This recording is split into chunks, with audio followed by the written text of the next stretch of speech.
Foremost चीज़ जो है, तुम लोगों को गेट का स्कोप ही अच्छे से नहीं पता है।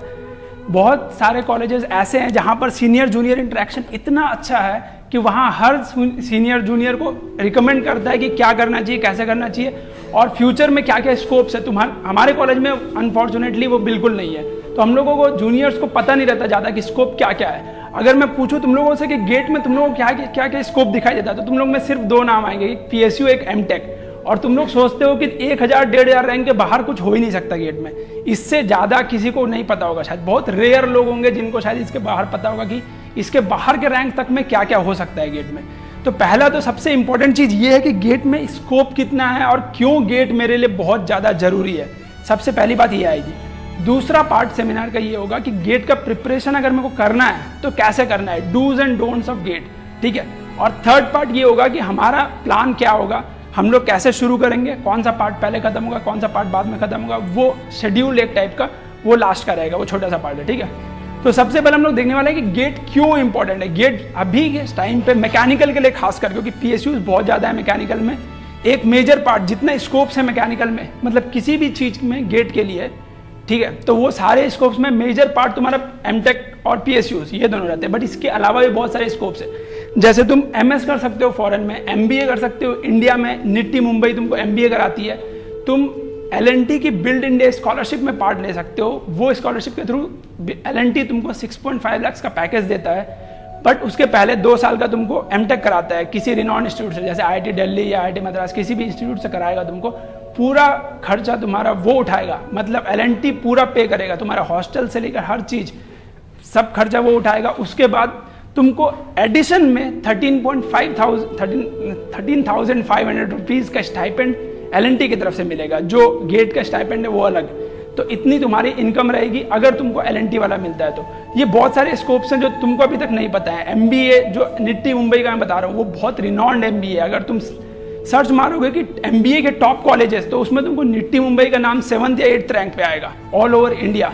IIMs के कैटेगरी का निट्टी मुंबई का MBA होता है और उसको तुमको गेट के थ्रू वैलिडिटी है, गेट के थ्रू तुम ज्वाइन कर सकते हो। गेट के थ्रू नियरली 500 से 600 रैंक तक में हमारे टाइम पे था कि निट्टी मुंबई मिल जाता था। अभी वो और पीछे चले गया 700-800 रैंक तक, और कुछ नए ब्रांचेस खुले हैं निट्टी मुंबई में जो कि इवन 1,500 से 2,000 रैंक तक भी ले रहे हैं, ठीक है, नए ब्रांचेस जो खुले हैं। तो वो स्कोप्स हैं जो तुमको अभी तक नहीं पता है, ठीक है। मेनली हम स्टार्ट करते हैं। देखो, मैं तुमको एक थोड़ा फनी टाइप का रिप्रेजेंटेशन एक सेमिनार मतलब प्रेजेंटेशन के थ्रू देना चाहता हूँ कि क्यों हमारे लिए गेट बहुत ज़्यादा जरूरी है। देखो, ये स्टेटमेंट हमने मिलियन टाइम सुना हुआ है, एकदम सड़ा हुआ सा स्टेटमेंट, बार बार सुनते रहते हैं, we can never buy time. But actually अगर तुम इसको सोचो, एक दूसरे पर्सपेक्टिव से देखो, तो तुम एक्चुअली में टाइम खरीद सकते हो, तुम अपने लिए एक्स्ट्रा टाइम क्रिएट कर सकते हो। तुम को किसी भी आदमी को क्या रहता है लाइफ में कि मैं अपनी लाइफ एंजॉय कर सकूं। ऑब्वियसली कोई भी जॉब में जाके 24/7 काम नहीं करना चाहता, कोई भी पकना नहीं चाहता अपनी लाइफ में, तो उसको क्या चाहिए, एक्स्ट्रा टाइम। तो वो टाइम तुम अगर गेट के लिए प्रिपेयर करते हो, तो कैसे तुम किसी भी कॉम्पिटिटिव एग्जाम के लिए प्रिपेयर करते हो, तो कैसे तुम जनरेट कर सकते हो अपने लिए एक्स्ट्रा टाइम। कभी भी तुम सीरियस स्टडीज कर रहे हो गेट के लिए या कैट के लिए, कोई भी एग्जाम हो, बट गेट ऐसा है जिसमें तुमको रिटर्न्स अभी ज़्यादा अच्छे हैं, तो जितने भी PSUs हैं उनके थ्रू तुमको रिटर्न्स बहुत अच्छे मिल सकते हैं। एमटेक अगर तुम कर रहे हो, तुमको पैशन है तो जा सकते हो, नहीं तो MBA बेटर ऑप्शन है एमटेक से, वो एक चीज़ है, ठीक है। मेरा कहना यह है कि तुम लोग टाइम एक तरह से बाई कर सकते हो। एक पॉइंट ऑफ व्यू से अगर तुम सोचो तो तुम अपने लिए खरीद सकते हो टाइम। एक छोटा सा एग्जाम्पल, एक छोटा सा डेमो तुम्हारे सामने है। एवरेज पैकेज तुम्हारा कोई भी प्राइवेट कॉलेज से 3 लाख, उससे ज़्यादा एवरेज पैकेज नहीं लगता। किसी भी एवरेज स्टूडेंट को 3 लाख का पैकेज लगता है। मैक्सिमम गया तो 5 लाख का पैकेज। किस्मत अच्छी, एक बहुत बड़ी कंपनी आ गई किसी साल, टाटा स्टील हर साल नहीं आती हमारे कॉलेज में, कभी कभी आती है। हमारे टाइम पे नहीं आई थी, नेक्स्ट ईयर आई थी, उसके नेक्स्ट ईयर आई, इस बार अभी तक नहीं आई और सुनने में आ रहा है कि शायद ना आए। टाटा पावर ने डिले कर दिया अपना, तो ऐसी चीज़ें हो सकती हैं। तो maximum package on an average 5 lakh 6 lakh ऐसा हो जाता है। कभी कभी किस्मत अच्छी रही, टाटा स्टील जैसी बड़ी कंपनी आ गई तो 8.5-10 लाख का पैकेज लग जाता है। ऑन एन एवरेज पैकेज ये है। गेट के थ्रू तुम अगर PSUs ज्वाइन करते हो, एक स्कोप, सिंगल स्कोप, ठीक है, तो उसमें तुमको 20 लाख का पैकेज आफ्टर पे कमीशन जो अभी आने वाला है, तुम्हारा 2016 से आने वाला है, अप्लाई होने वाला है। तो जब तक तुम लोगों को जॉब लगेगी तब तक 20 लाख का पैकेज तुम्हारे लिए रहेगा, तो वो पैकेज तुमको मिलने वाला है। अब इसको तुम इस तरीके से सोचो कि अगर तुमने मान लो गेट के लिए सीरियस स्टडीज नहीं की, तो तुमको on an average 3 lakh 4 lakh ऐसा कुछ का पैकेज लगता है। प्राइवेट में ग्रोथ जो है ऑन एन एवरेज 10% से ज़्यादा ग्रोथ किसी भी प्राइवेट कंपनी में नहीं है। 10% पर ईयर इंक्रीमेंट होगा तुम्हारा, ठीक है। 10% पर ईयर इंक्रीमेंट के हिसाब से अगर तुम कैलकुलेट करो तो 3 लाख का एवरेज पैकेज से तुमको इस इनिशियल पैकेज पे जो तुमको PSUs फर्स्ट ईयर में प्रोवाइड कर रहा है, यहाँ तक पहुँचने में 20 ईयर्स लगते हैं, 20 लॉन्ग ईयर्स। सपोज करो 2 बंदे A और B साथ में पढ़ रहे हो, तुम लोग साथ में, A और B दोनों तुम्हारे साथ में पढ़ रहे हैं। A प्रिपेयर कर रहा है गेट के लिए सीरियसली, B प्रिपेयर नहीं कर रहा है। ऑन एन एवरेज B का पैकेज 3 लाख के आसपास रहेगा। एक अगर प्रिपेयर करके PSUs ज्वाइन करता है उसका पैकेज 20 लाख का रहेगा। B को A के लेवल में पहुंचने के लिए 20 साल लगेंगे अपने लाइफ के। 20 साल बाद B वहां पहुंच पाएगा जहां A अपने फर्स्ट ईयर में था, और दोनों का लेवल मैच तो कभी नहीं हो पाएगा, क्योंकि A ने जहां से अपने करियर की शुरुआत की वहां से तो वो एक्सपोनेंशियली ग्रो करेगा। दूसरी बात देखो, एक बार तुम इतने हैवी पैकेज पे इनिशियल अगर अपना सेट कर लेते हो करियर का, जब तुम्हारे पास टाइम है लाइफ में एक्सपेरिमेंट करने के लिए, बहुत सारे लोग होंगे जो एंटरप्रेन्योरशिप में जाना चाहते होंगे, बहुत सारे लोग होंगे जिनके दिमाग में कुछ आइडियाज होंगे, कैपिटल नहीं होगा। कैपिटल तुमको मिलता है PSU से। PSUs ज्वाइन करने वाले 50% से ज़्यादा लोग रिजाइन कर देते हैं। क्यों? क्योंकि स्टार्टअप्स में जाते हैं वो लोग, स्टार्टअप्स में जाते हैं या पैसे जमा करते हैं और किसी अच्छे कॉलेज में MBA करने जाते हैं। तो अगर तुम PSUs में जाते हो तो ये तुम्हारा स्टॉपेज नहीं है। मेरे बैच में करीबन 50 लोग ज्वाइन किए थे, अभी तक 30 से ज़्यादा रिजाइन कर चुके हैं। कहीं ना कहीं वो जा चुके हैं, या तो खुद का स्टार्टअप ज्वाइन किए हैं, या तो बाहर MBA पढ़ रहे हैं, MS कर रहे हैं, कुछ ऐसा कर रहे हैं जिनमें उन्होंने 1-2 साल में कैपिटल इकट्ठा किया कंपनी से। अभी हमारे टाइम पे पैकेज कम था, 11.5 लाख का ऐसा कुछ पैकेज था, फिर भी 2 साल में इतने पैसे मिल जाते हैं कि तुम एक्सपेरिमेंट कर सकते हो लाइफ में। अभी तुम्हारे टाइम पे जो पैकेज है, 1 साल या 2 साल में तुमको इतना कैपिटल मिल जाएगा, तुमको जितना वाइल्ड एक्सपेरिमेंट होगा लाइफ का सब तुम अपने अर्ली फेजेस में कर सकते हो। एक बार 25-26 क्रॉस होता है उसके बाद एक्सपेरिमेंट नहीं करता आदमी।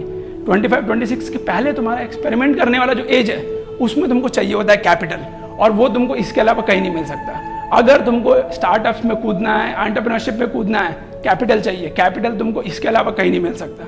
MBA का सोच रहे हो, अभी तुम पास आउट होते होते 21-22 हो जाओगे।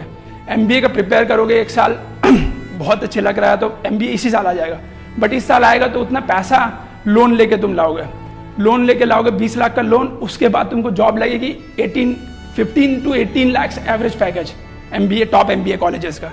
उसके बाद तुमको अपना लोन रीपे करने में 2-3 साल लग जाएंगे। तुम 25-26 तब तक पहुंच चुके होगे और तुम्हारा वो एक्सपेरिमेंटल पीरियड फेज लाइफ का वो खत्म हो चुका होगा। तो ऐसी बहुत सारी चीज़ें हैं जो धीरे धीरे पता चलती हैं। तुम अगर PSUs ज्वाइन करने वाले किसी भी बंदे से पूछो तो उसके बैच के 60-70% लोग रिजाइन कर ही चुके होंगे, क्योंकि एक बार कैपिटल आता है आदमी एक्सपेरिमेंट करता है लाइफ में, कहीं ना कहीं स्टार्टअप्स में कूदता है। ये एक एडिशनल बेनिफिट है। और अगर वर्स्ट केस में तुम लोग कुछ प्रिपेयर नहीं कर रहे हो, 3 लाख के स्टार्टिंग पैकेज से 10% पर ईयर का इंक्रीमेंट तुमको इस इनिशियल पैकेज पे 10 ईयर्स मिले जाएगा, तो कुछ ऐसा हाल हो जाएगा जब तुम लोग उस पैकेज पे पहुंचोगे। तो ये रियलिटी है, ये तुमको अभी समझ में नहीं आ रही है, बट होता है। अगर तुम अभी 1 साल अपने लाइफ में मेहनत नहीं करते हो तो आगे बहुत सारे ईयर्स तुम वेस्ट करोगे अपने लाइफ के किसी बेकार सी कंपनी में काम करने के लिए। तो अगर तुम अभी 1 साल मेहनत करते तो हो सकता है तुम्हारा एक करियर का स्टार्ट ऐसा हो जाए कि वहां से तुम अपने लाइफ के डिसीजन खुद ले सको, किसी कंपनी पे तुमको डिपेंडेंट ना रहना पड़े। तो अभी गेट का मैं ये नहीं बोल रहा हूँ कि फायदा है, बट गेट के थ्रू जो रिटर्न्स हैं उसका बहुत बड़ा फायदा है, उसके रिटर्न्स बहुत ज्यादा है। ठीक है, मैं एज्यूम करता हूँ कि तुम लोग समझ चुके हो कि गेट इंपॉर्टेंट है। उसके बाद नेक्स्ट क्वेश्चन जो आता है वो आता है कि कैन आई डू इट और नॉट। सबसे पहला बात तो लोगों के दिमाग में यही आता है कि भाई IITians और NITians लगे हुए हैं, भिड़े हुए हैं, हम लोग कैसे टॉप कर जाएंगे उनसे ज़्यादा। तो ऑब्वियसली कोई भी टॉपर, हर टॉपर IIT NIT से नहीं होता है। उन्होंने अपने टाइम पे मेहनत की थी, 12th लेवल पे उन्होंने अच्छे स्ट्रैटेजीज के साथ पढ़ाई की थी, वो तब टॉप किए थे। ऐसा नहीं है कि अभी भी वही टॉप करेंगे। IITs NITs में जाने के बाद भी स्टूडेंट्स इतने रिलेक्टेंट हो जाते हैं कि गेट में क्वालिफाई नहीं कर पाते हैं। तो बहुत सारे फैक्टर्स होते हैं, सिर्फ जो बाय बर्थ इंटेलिजेंस होता है वही नहीं होता टॉपर बनने के लिए। तुमको डेडिकेटेड और स्ट्रैटेजिक स्टडीज की जरूरत पड़ती है। अभी भी तुम करोगे आराम से बहुत अच्छा रैंक ला सकते हो। तुम किसी भी, अच्छा ये एक एग्जांपल मेरा बेस्ट है, मतलब मेरे को बेस्ट लगता है। कभी भी मैंने आज तक बहुत सारे सक्सेसफुल लोगों के बारे में पढ़ा है, अधिकतर उनमें से सारे स्ट्रगलर्स थे जो अपने इनिशियल फेज ऑफ लाइफ में स्ट्रगल कर रहे हैं। भाई पास नहीं हो पा रहे हैं 10th 12th में, आगे पढ़ाई उनको कंटिन्यू करने का मन नहीं है, बट लेटर स्टेजेस में कभी एक ऐसा टाइम आता है उनकी लाइफ में जब वो एक अंदर से किक आती है उनकी कि अब मेरे को कुछ करना है अच्छा। तो ऐसा नहीं है कि बाई बर्थ तुम ब्रिलियंट होने चाहिए तभी जाके तुम लाइफ में कुछ अच्छा कर सकते हो। बहुत सारे बड़े ऐसे लोग बनते हैं जो बचपन से 95% 90% वाले नहीं होते हैं, और जो 95% 90% वाले होते हैं वो कोई एक नॉर्मल सी कंपनी में नॉर्मल सा जॉब करते रहते हैं टॉपर्स बन के। तो बहुत सारी ऐसी चीज़ें हैं जो तुम लोग अभी अपने लेवल पे सोच सकते हो कि हाँ मेरे से नहीं हो पाएगा, बट बहुत सारे टॉपर्स ऐसे हैं जो इनिशियल फेज IAS और IES के टॉपर्स का कभी इंटरव्यू पढ़ना, वो लोग 10th-12th में 60-70% वाले लोग रहते हैं, बिहार झारखंड बोर्ड से पढ़े हुए लोग रहते हैं, 60-70% से ज़्यादा वहाँ वो लोग स्कोर नहीं कर पाते। वैसे लोग बहुत सारे रहते हैं। मैं तुमको खुद का एग्जाम्पल देता हूँ, पूरा एग्जाम्पल मेरी लाइफ का कि क्या हुआ था। देखो 6th क्लास में मैं पहली बार फेल किया था और बहुत ही बुरा लगा था मेरे को लगा था कि बस अब दुनिया खत्म है, अब इसके बाद मेरा कुछ नहीं हो सकता। तो मैंने फिर वहाँ से सोचा कि भाई अब तो बिल्कुल पढ़ना है और पास, फेल तो होना ही नहीं है लाइफ में कभी दोबारा। ठीक है, 7th में अच्छे से मैंने पढ़ा, 8th में और बुरा कुछ हो गया मेरा। मैं गलती से उसी सब्जेक्ट में फेल हो गया जिसको मेरे पापा पढ़ाते थे। मेरे पापा जिस सब्जेक्ट के टीचर थे उस सब्जेक्ट में मैं फेल हो गया 8th क्लास में। उससे बुरा और कुछ हो ही नहीं सकता। मैं घर में एकदम मार खाने की हालत में। फिर मैंने पढ़ाई की 9th 10th में 70% लाया मैंने झारखंड बोर्ड में। मैंने सोचा कि चलो भाई खराब परफॉर्मेंस हुआ है, बट शायद स्टेट लेवल का बोर्ड था, मेरा जो लेवल है वो ऑल इंडिया लेवल का है। तो मैंने सोचा कि चलो 12th में हम करेंगे CBSE लेंगे और ऑल इंडिया लेवल पे कम्पीट करेंगे। 11th में फिर फेल हो गया केमिस्ट्री में। गड़बड़ ये हो गई कि केमिस्ट्री मेरे को पसंद नहीं आ रहा था, और केमिस्ट्री पसंद नहीं आ रहा था तो फिर उसके बाद सप्लीमेंट्री देके किसी तरह से पास हुआ। 12th में भी केमिस्ट्री के कारण किसी तरह से बहुत मेहनत की मैंने, पास हो गया 12th में, बट 71% आया। 1% का इंप्रूवमेंट हुआ 10 से 12 में। फिर मेरे को बहुत लोगों ने बोला यार तेरा जो दिमाग है वो ऑल इंडिया कंपटीशन लेवल का है, तू लिखने वाला नहीं है, लिखने पढ़ने वाला नहीं है। तो मैंने बोला चलो यार दे के देखते हैं। IEEE दिया मैंने, 3,30,000 से भी ऊपर रैंक था मेरा, ऐसा था। तो विदाउट प्रिपरेशन, चाहे तुम कितने भी ब्रिलियंट हो या फिर तुम कितने भी खराब क्यों ना हो, और प्रिपरेशन कर लो तो तुम टॉप कर सकते हो। ऐसा नहीं था कि मैं कोई अलग बंदा था पहले, बिल्कुल नहीं। मेरे को कोई स्कोप नहीं बचा था। 3 लाख से ऊपर रैंक, कोई भी गवर्नमेंट कॉलेज नहीं मिल रहा था। झारखंड जहाँ से मैं हूँ, मतलब 10 साल से झारखंड में रह रहा हूँ, जमशेदपुर तरफ में, वहाँ पर BIT सिंदरी तक नहीं मिल पाया मेरे को, इतनी खराब हालत थी मेरी। लास्टली किट आना पड़ा, जैसे तुम लोग आए हुए हो। एकदम लास्ट ऑप्शन जो बचा उसमें आ गए। फिर मैंने सोचा कि यार चलो अब नया कॉलेज, नई शुरुआत, लाइफ की नई शुरुआत होगी, यहाँ से पढ़ना शुरू करूँगा। तो हो गया गलती कि पराशर सर, जानते होगे शायद तुम लोग पराशर सर को। पराशर सर एक टर्म देते हैं सबको, not fit for technical education. कभी किसी को मिला है? चलो नहीं मिला, तुम लोग किस्मत वाले हो। मेरे को मिला था, मैंने फिजिक्स में उनके सब्जेक्ट, फिजिक्स पढ़ाते थे वो हम लोग को, 60 मार्क्स का पेपर हुआ था कुछ, उसमें मैंने 5 नंबर लाए थे उनके सब्जेक्ट में। उन्होंने क्लास में खड़ा करके मेरे को not fit for technical education बोल के मेरे को रिकमेंड किया था कि तुम वापस जाओ, आर्ट्स या कॉमर्स लो, साइंस वाइंस तुमसे नहीं हो पाने वाला। ऐसी हालत थी मेरी। तो ये जो खराब हालत थी ये इसलिए क्योंकि इंटरेस्ट नहीं था मेरा, थोड़ा भी इंटरेस्ट नहीं था। मेरे को पता ही नहीं चलता था कि आगे स्कोप क्या है। एक छोटी जगह से था मैं, चक्रधरपुर, जमशेदपुर में बोल रहा हूँ क्योंकि तुमको चक्रधरपुर शायद ना पता हो। चक्रधरपुर छोटी सी जगह है, वहाँ कोई भी सक्सेसफुल इंसान नहीं है। जो सक्सेसफुल हुए वो बाहर चले गए वहाँ से। तो गाइड करने वाला कोई नहीं है, कोई बताया नहीं मेरे को कि 12th के बाद क्या होगा, 10th के बाद क्या होगा। 10th में उन्होंने बोला कि भाई आखिरी दिन पढ़ रहे हो तुम, 10th के बाद पढ़ना ही नहीं पड़ेगा तुमको। 10th के बाद 12th में पढ़ लिया, फिर 12th में बोला आखिर पढ़, आगे क्या होगा किसी ने बताया ही नहीं। मतलब मेरे को 12th तक नहीं पता था कि IEEE IIT होता है। 12th देने के बाद मेरे को लोगों ने बोला कि कंपटीशन दे सकते हो, तो 1 साल ड्रॉप करके मैंने IEEE दिया। 1 साल ड्रॉप करने के बाद ऐसा रह गया, तो बहुत बुरी हालत थी मेरी। तो वो चीज़ था, बट उसके बाद धीरे धीरे आगे बढ़ा। एक और चीज़, ये तो मैं बोलूँगा कि मेरा खुद का था, IPL देखने के चक्कर में मेरे मैथ्स में D ग्रेड आ गए थे 2nd ईयर में, बहुत बुरी हालत थी मेरी। ये मैंने पढ़ा नहीं था, बट यहाँ पर पढ़ने के बाद मेरे बुरे हाल थे। जितना मैं कोशिश करता था, मतलब मैं चाहता था कि मैं पढ़ूं, भले पढ़ नहीं पाता था, सही तरीके से नहीं पढ़ पाता था क्योंकि गार्ड करने वाला नहीं था, बट पढ़ना मैं चाहता था। यहाँ तक, यहाँ पर मैंने जानबूझ के नहीं पढ़ा, मैं पागल हो गया था। यहाँ पर पढ़ने का मन नहीं था मेरे को।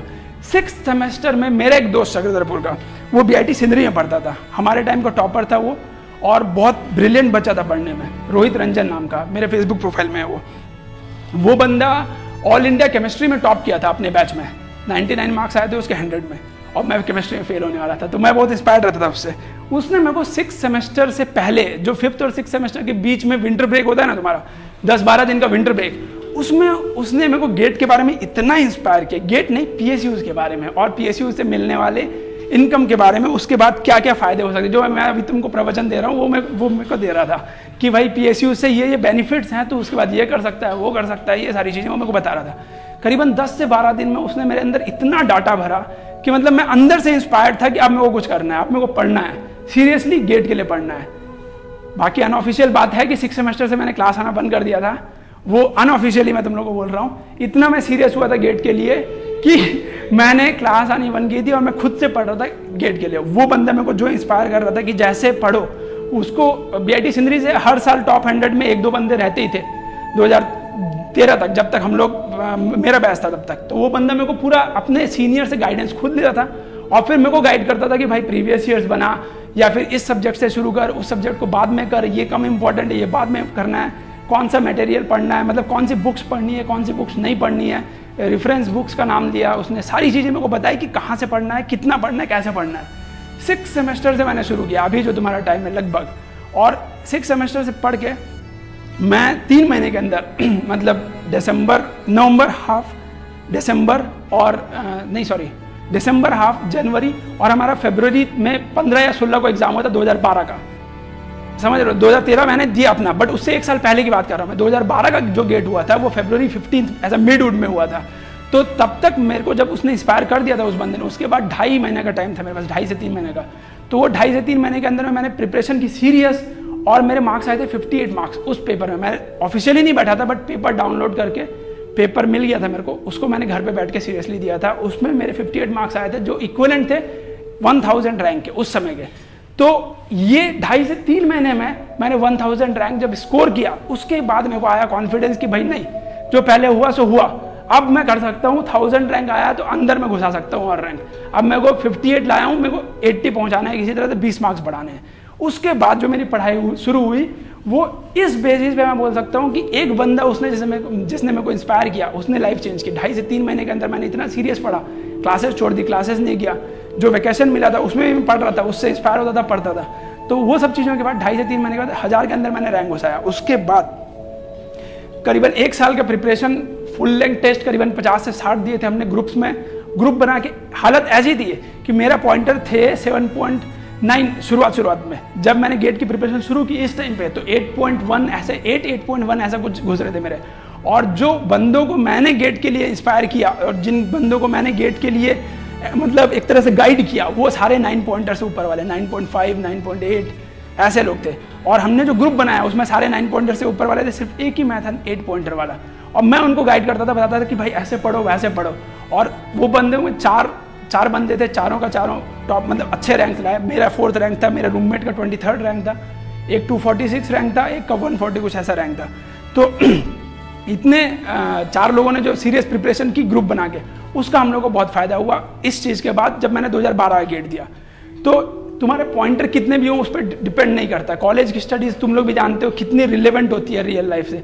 इंटरव्यूज में बैठे हुए तुमको पता चलेगा कि जो पढ़ा रहा है उससे पूछता नहीं है, किसी और चीज़ से पूछ देता है, कभी प्रैक्टिकल लाइफ से पूछ देता है, कभी सिंपल डेफिनेशन से, एक्सप्लेनेशन से पूछ देता है। तो वो सारी चीज़ें थोड़ी अलग होती है। तुमको कॉम्पिटिशन बेस्ड अगर पढ़ाई करते हो तो तुमको हर चीज़ का लॉजिक समझ में आता है, क्योंकि कॉम्पिटिशन जो होते हैं उनमें लॉजिकल क्वेश्चन पूछे जाते हैं। ज़्यादा तुमको स्लाइड्स रिलेटेड फर्जीवाड़ा नहीं रहता है जैसा यहाँ पर इन जनरल होता है। तो कंपटीशन बेस्ड अगर तुम प्रिपरेशन कर रहे हो तो तुम्हारा प्लेसमेंट होना ही होना है, क्योंकि लॉजिक और कॉन्सेप्ट जो पूछता है पीआई में वो तुमको कंपटीशन बेस्ड प्रिपरेशन से ही आ सकता है। तो मेरा ऐसा था। और इस बात के बाद मैंने जो मतलब फुल प्रिपरेशन किया, उसके बाद एटलीस्ट मेरे को ये रिवार्ड मिला, ऐसा बेकार नहीं गया। और वो रिवार्ड के बाद मैं ये बोल सकता हूँ कि भाई मैंने मेरा बीपीसीएल ज्वाइन किया, 2 साल बीपीसीएल काम किया, कैपिटल इकट्ठा किया। भले मेरे को बात काम करना पड़ा वैसे बंदों के साथ जो हो सकता है 2000 2500 रैंक भी लाया हूँ, बट एटलीस्ट जो मेरा 4th रैंक था उसके बेसिस पे अभी मैं उनसे अलग हूँ। मैं कुछ ऐसा कर रहा हूँ जहाँ पर लोग मेरे को मतलब बिलीव करते हैं कि हाँ मैं लोगों को गाइड कर सकता हूँ, लोगों को अपना एक्सपीरियंस बता के उनको बता सकता हूँ कि भाई कैसे करना है, कैसे प्रिपरेशन करनी है।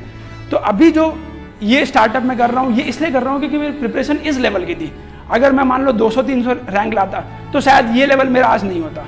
तो सीरियस प्रिपरेशन अगर तुम टॉप लेवल ही कर रहे हो तो दो फायदे तुमको एक तो मिलते हैं, एक अभी से तुम सीरियस प्रिपरेशन शुरू करते हो, अच्छा रैंक आ गया तो सही है, मान लो थोड़ा गड़बड़ा भी गया तुम्हारा रैंक, मान लो मेरा लास्ट 1 महीने में तबीयत खराब हो जाती है, लास्ट पेपर में मेरा ऐसा क्वेश्चंस आते हैं जो मैंने कभी पढ़े ही नहीं थे, या हो सकता है मेरा नर्वसनेस हो जाती है मेरे को एग्जाम में, कुछ भी हो जाता, तो फिर भी वर्स्ट केस में मेरा 100 के अंदर रैंक आ जाता, 200 के अंदर रैंक आ जाता, किसी भी हाल में पीएसयू मिलता। तो अगर तुम टारगेट करते हो तो टॉप रैंक्स को टारगेट करो, इनिशियल नहीं, इनिशियल मैंने भी टारगेट नहीं किया था, मैंने 2012 के लिए टारगेट करके रखा था मैं कि 1000 के अंदर लाना है या 2000 के अंदर लाना है, ऐसा कुछ सोच के रखा था। उसके बाद मैंने टारगेट किया कि हाँ 100 के अंदर लाना है। तो अभी तुम लोग के पास टाइम है, इस बार का 2016 का पेपर दो तुम लोग, 2.5-3 महीना, कोई बड़ी बात नहीं, आराम से तुम लोग पढ़ोगे। सिंपल बेसिक क्वेश्चन जो आते हैं 50-60 मार्क्स गेट में तुम सिर्फ फॉर्मूला याद करके ला सकते हो, उससे ज़्यादा पढ़ना ही नहीं रहता, उससे ज़्यादा प्रैक्टिस की भी जरूरत नहीं। 50-60 मार्क्स आराम से आएंगे गेट में तुम्हारा, अगर तुम सिर्फ फॉर्मूला याद करके जा रहे हो। उसके बाद 60, 70, 80 उस रेंज में पहुंचाने के लिए तुमको प्रैक्टिस और कॉमन सेंस तुम्हारा कितना है, लॉजिकल एबिलिटीज कितनी है, उनके ऊपर डिपेंड करता है। ठीक है, तो मैं तुम लोग को भी यही बोलना चाहूंगा कि प्रिपेयर करो 2016 के लिए। 3 महीने हैं अभी तुम्हारे पास, नवंबर पूरा है, दिसंबर पूरा है, जनवरी पूरा है, जनवरी एंड में तुम्हारा एग्जाम होगा। उसके बाद मैं यहाँ खुद से सिमुलेटेड गेट कंडक्ट कराऊंगा तुम्हारा। जैसे ही तुम्हारा गेट 2016 का पेपर खत्म होगा, पेपर डाउनलोड करके तुम सबके लिए प्रिंट आउट निकाला जाएगा, तुम लोग देखना मत उस पेपर को, देखोगे तो कोई फायदा नहीं, तुम्हारा अपना घाटा होगा, खुद को चीट करोगे। पेपर कंडक्ट होंगे यहाँ पर, उसके लिए प्रिपेयर करो। 17 तो दूर की बात है, 16 के लिए पहले टारगेट करो, देखो तुम्हारे कितने रैंक आ रहे हैं, 2000, 5000, 6000 कितना रैंक आ रहा है। उसके बाद तुमको एक रियलिस्टिक टारगेट मिलेगा कि हाँ अब मेरे को इतना टारगेट करके चलना है, पहला टारगेट इतना रखो। ठीक है देखो अपॉर्चुनिटीज इन गेट, ये जो मैं बता रहा था, सबसे बेस्ट अपॉर्चुनिटी अगर तुम बोलो लॉन्ग टर्म के लिए, अगर तुम किसी कंपनी में रुकना चाहते हो, वहां थ्रू आउट लाइफ स्पेंड करना चाहते हो, निफ्टी मुंबई चले जाओ, पीएसयूज मत जाओ। पीएसयू से बेटर तुमको थोड़ा और बेटर निफ्टी मुंबई का स्कोप है। निफ्टी मुंबई में एवरेज पैकेज 13-14 लाख ऐसे जाता है और वहां ग्रोथ बहुत सही है, तुमको मैनेजमेंट स्किल्स सीखने को मिलेंगी और बहुत सही एक्सपोजर मिलेगा वहां पर। जो बड़ी बड़ी कंपनीज आती है वहां पर एक्सपोजर बहुत सही मिलेगा। पीएसयूज में सिर्फ एक घाटा है, मॉनिटरी बहुत सही है पीएसयूज, बट एक सिर्फ छोटा सा घाटा है कि इसमें ये क्या मैं बोलूँ, रिजर्वेशन सिस्टम है। और बहुत सारे लोग ऐसे रहेंगे तुम्हारे साथ में जिनको तुम बोलोगे कि ये मेरा बॉस है बट मेरे से कम जानता है, तो ये चीज़ें थोड़ा गड़बड़ हो जाती है वहाँ पर। कई बार ईगो क्लैशेस हो जाते हैं, बॉसेस कभी कभी ऐसे होते हैं जो समझते नहीं है बात को बट तुमको फोर्स करेंगे किसी चीज़ में, कभी कभी ऐसा होता है। बट मॉनेटरी वैल्यूज में तुमको, मॉनेटरी बेनिफिट्स में इससे ज़्यादा कहीं नहीं मिलने वाला। पीएसयूज बेस्ट है, तुम्हारा अभी पे कमीशन का 20 लाख नियरली पैकेज जाएगा, 18 to 20 लाख के बीच में वो है। पीएसयूज के लिए अगर मैं बोलूं तो पीएसयूज के लिए तुमको टॉप कुछ देखो, दो अलग अलग कैटेगरी के पीएसयूज हैं। पहले पीएसयूज वैसे हैं जो तुमको गेट स्कोर पे डायरेक्टली उठाते हैं, आईओसीएल, एनटीपीसी, ये सारे ओएनजीसी, ये सारे डायरेक्ट गेट स्कोर पे उठाते हैं, ज़्यादा इधर उधर करते ही नहीं कुछ लोग फर्जीवाड़ा। बीपीसीएल, एचपीसीएल दो ऐसी कंपनीज हैं जो गेट स्कोर को कम ये देती हैं, वेटेज देती हैं और तुम्हारे जीडी और पीआई को ज़्यादा वेटेज देती हैं। ठीक है, तो बीपीसीएल, एचपीसीएल में बहुत बार पीछे रैंक वालों का भी होता है। अभी का करंट सिनेरियो ऐसा है कि तुम जनरल में अगर हो 600 रैंक के अंदर, 500 रैंक के अंदर तुम्हारा रैंक है, तुम्हारा किसी न किसी पीएसयूज में आराम से हो जाएगा। बट अगर तुम 600 से 1000 के बीच में हो या 1000 या 1200 के बीच में हो, फिर तुम्हारा जीडीपीआई पे डिपेंड करता है कि बीपीसीएल, एचपीसीएल एक अकेली अपॉर्चुनिटी रहेगी तुम्हारे पास। उन दोनों में अगर तुमने जीडीपीआई अच्छे से दिया तो इवन 1000-1100 रैंक तक भी सिलेक्शन हुए हैं। ठीक है, तो 600 रैंक तक, 500 रैंक तक तुम पकड़ के चलो, पीएसयू श्योर शॉट मिलता है। उसके बाद तुम्हारा है कि 1000 रैंक के अंदर में अगर तुम हो, 600 से 1000 रैंक के अंदर में, तो तुम्हारा बीपीसीएल और एचपीसीएल दो रहेगा कंपनी जिसको तुम टारगेट करोगे। जीडीपीआई अच्छे गए तो उन दोनों में हो सकता है, नहीं गए अच्छे तो फिर अगले साल ट्राई करना, ऐसा हो जाएगा। एमबीए निफ्टी मुंबई से अगर तुमको करना है तो करीबन 600-700 रैंक तक हो जाता है। नए जो ब्रांचेस शुरू हुए हैं 1,500 से 2,000 रैंक तक हो जाता है।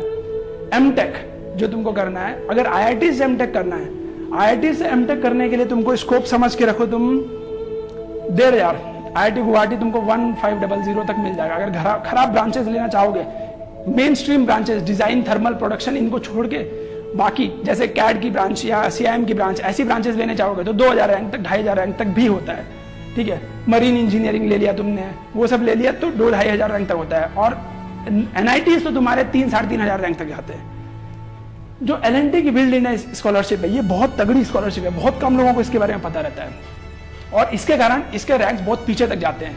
एलएनटी के बारे में बहुत कम ही लोगों को पता है। इस बार LNT में जो सिलेक्शन हुआ है एक 8,000 समथिंग बंदे का भी हुआ है, 8,000 से 9,000 के बीच में उसका रैंक था, उसको LNT ने इस स्कीम के लिए उठाया है। तो बहुत कम लोगों को पता होता है। और एक कंडीशन ये है कि फ्रेशर होना जरूरी है इसके लिए, LNT के लिए। तो फ्रेशर होना जरूरी है, मतलब बहुत सारे लोग जो ड्रॉप आउट होकर प्रिपेयर करके रैंक ला रहे हैं वो तो तुम्हारे कंपटीशन से हट ही गए, तो तुमको 8-9 हज़ार तक ये मिल जाता है LNT का बिल्ड इन स्कॉलरशिप। और इसमें इंसेंटिव्स बहुत तगड़े हैं। 13,500 तो तुमको सिर्फ LNT देती है, सारे रहने खाने का खर्चा, एकेडमिक का खर्चा तुम्हारे IITs में सारा वही उठाएगी। और उसके बाद 6.5 लाख की जॉब तुम्हारी फिक्स रहेगी। अगर तुम जॉब नहीं लेना चाहते हो तो 2 लाख का शायद बॉन्ड रहता है, तो 2 लाख से ज्यादा तो तुमको कॉलेज में फीस देना पड़ जाता है। तो तुम यही समझ लेना कि फीस मैंने LNT के खाते से दे दी और LNT को वापस कर दिया उसके पैसे, ऐसे हो जाएगा। ये LNT की स्कॉलरशिप है। और MS कुछ लोग करने जाते हैं। अगर तुम्हारा मतलब फॉरेन जाने का मन है तो MS करने तुम जा सकते हो। बहुत सारे ऑर्गेनाइजेशन है जो गेट स्कोर को वैलिड मानती है, NUS, NTU, डार्ट लेता है जर्मनी का, सेरी स्विट्जरलैंड स्कॉलरशिप है। बहुत सारी ऐसी स्कॉलरशिप्स होती है जिसमें तुम गेट स्कोर के थ्रू फॉरेन में MS करने भी जा सकते हो, ठीक है। सिविल का एक बंदा हमारे ही कॉलेज का, मेरे बैच का, कुछ 1,900 कुछ रैंक था शायद उसका, 1,000 के अंदर था। वो बंदा फ्री में पढ़ रहा है अभी जर्मनी में, और उसका 1,000 रैंक था सिविल में। तो ये भी पीछे रैंक्स तक अलाउ करता है। तुम इवन 8-9 हज़ार तक रैंक तक भी हो, 6-7 हज़ार रैंक तक, तो LNT का स्कोप है तुम्हारे पास। और MTech कर सकते हो अगर तुम, तो वो 3,500-4 हज़ार तक NITs में MTech मिल जाएगा। NITs में MTech करते हुए दोबारा प्रिपेयर करने के लिए भी बहुत लोग जाते हैं। NITs में टाइम मिल जाता है पढ़ने का, तो एक बार फिर से गेट देते हैं।